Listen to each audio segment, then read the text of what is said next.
Hello and welcome to How to Play Double Dice Inverted Dice, a game for any number of players. Now recently I went to Branson and of course I visited the best 5 and dime store that there was, which is Dick's 5 and dime. Now of course 5 and dime used to be the price of everything in the store before the dollar totally collapsed, and now we know these stores as dollar stores. Well, that probably won't be lasting too much longer is my guess. Maybe we'll be the 5 and under store soon, or everything under $5 store. Well, anyways, they sell a lot of candy, sell a lot of knickknacks as seen on TV products, but they also sell a lot of traditional gaming components. And I bought a set of double dice, which you'll see in this picture down there in the center. Anyways, we're going to play inverted dice with these. Now, inverted dice, you score on what's not seen on the dice faces. You roll 5 dice, you get to hold anything, re-roll twice, just like Yahtzee, but the score is determined by what the sum is of the dice the faces not seen. So here we don't see a 5 or a 6, so add those together, you have an 11. Well, this game is extremely frustrating. It's on Board Game Arena now under Alpha. Hopefully soon it's on Bravo, or not Bravo, but Beta, and you'll be able to play it, and the general public will be just as frustrated as I am when I play this game, because in Board Game Arena the dice seem to always be on the same value no matter what. So I got my set of double dice. Has some suggestions for how to use these, but we're going to ignore that for now. We're just going to use the 2 dice faces. There's an internal face and an external face. And I don't know if you can see it all that well, but you see the internal and the external. And I'll get rid of that Yahtzee sheet, because even though inverted dice is a Yahtzee, we don't need that sheet. We need this one. So I'm going to map out my external faces and my internal faces and do the sums of the faces not seen on each one. So ignore my double numbers there. I should not have put duplicate values but unique values. So anyways, if I have 4 unique values, that means I'll have 2 values not seen. If I have 3 unique values, I'll have 3 values not seen. If I have 2 unique values, that means I'll have 4 values not seen. And if I have 1 unique value, that means I'll have 5 unique values not seen. Pretty simple. You add them all together, you get the results. Now you'll notice there's going to be some numbers that have multiple solutions, others that have a few solutions, and about 4 that only have 1 solution. The 4 numbers that only have 1 solutions are the 1, 2, 19, and 20.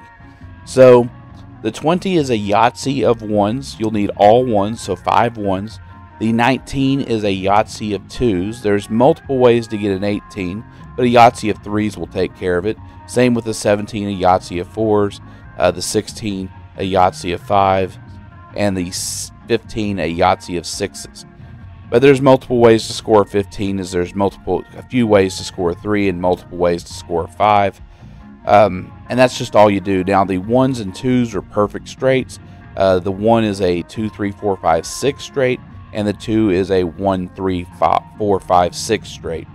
Real simple concept. So straights are up the top, Yahtzees are at the bottom. I usually sacrifice the Yahtzees because if you can't get a unique value, a unique score by the time you've done your second re-roll, then you'll have to zero something out. And so in this game, with having double dice involved, I am scoring 2 columns per roll.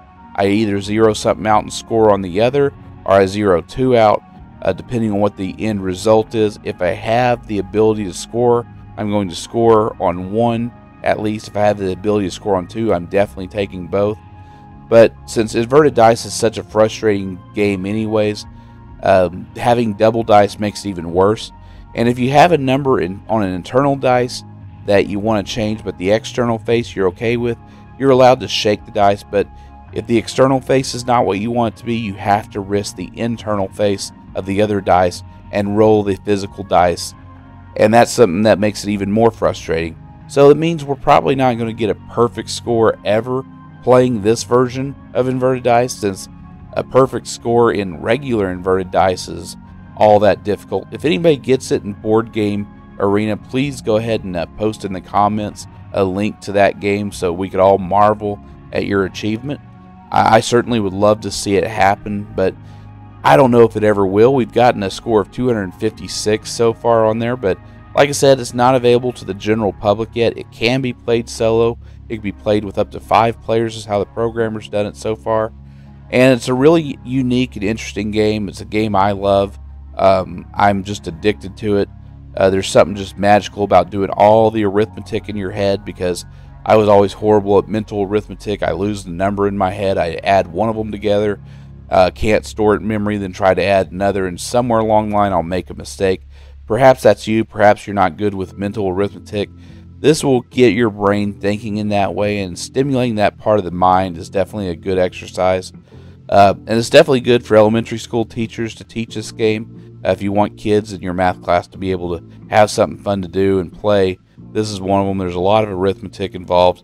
As you see, I did not score a bonus on either one of them and got a pathetic score of 87. And so, like always, if you actually want to play this game in public against other people that you don't know, then come to our subreddit Card Game Meetups. Post your city and what public place within your city, maybe a library, maybe a grocery store, not so busy restaurant or bar, and definitely post what games you want to play. There's also a link to a Discord server in the Show More section. And the Discord server is a fun place. You can talk to other people who love playing card games, dice games, domino games, and other board games. And you never know, so call your friends, let them know you'd like to roll some dice. They might say yes, they might say no. They might start quoting poetry for no freaking reason at all. And do like, subscribe, and share these videos with other people you know love playing card games. And do vote for this month's Game of the Month poll if we have one out. I want to thank today's musician. I want to thank everybody for watching and everybody who subscribed, and I'll see you all next video.